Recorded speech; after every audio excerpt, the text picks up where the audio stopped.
తమిళనాడు రాజకీయాల్లో ఇప్పుడు ideology clash మరింత ఇంటెన్స్ అవుతుంది. కొంతకాలంగా హిందూ స్టేట్మెంట్స్, కల్చరల్ ఐడెంటిటీ, సనాతన ధర్మం వంటి అంశాలపై జరుగుతున్న రాజకీయ వ్యాఖ్యలు ప్రజల్లో స్ట్రాంగ్ రియాక్షన్స్ క్రియేట్ చేస్తున్నాయి. ప్రత్యేకంగా టీవీకి చెందిన కొందరు నేతల వ్యాఖ్యలు సోషల్ మీడియాలో భారీ కాంట్రవర్సీకి దారితీశాయి. దీంతో కొన్ని హిందూ సంఘాలు, స్థానిక ప్రజలు నిరసన వ్యక్తం చేస్తూ కొన్ని ప్రాంతాల్లో టీవీకే జెండాలను తొలగిస్తున్న వీడియోలు ఇప్పుడు సోషల్ మీడియాలో బాగా వైరల్ అవుతున్నాయి. ఇక్కడ అసలు విషయం ఏంటంటే ప్రజలు ఇప్పుడు కేవలం రాజకీయ ప్రామిసెస్ మాత్రమే చూడటం లేదు, మన సంస్కృతి, మన విశ్వాసాలపై పార్టీ స్టాండ్ ఏంటి అనేది కూడా అబ్జర్వ్ చేస్తున్నారు.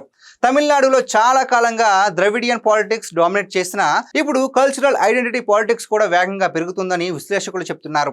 ప్రత్యేకంగా యువతలో హిందూ ఐడెంటిటీపై డిస్కషన్స్ గతంతో పోలిస్తే ఎక్కువయ్యాయి.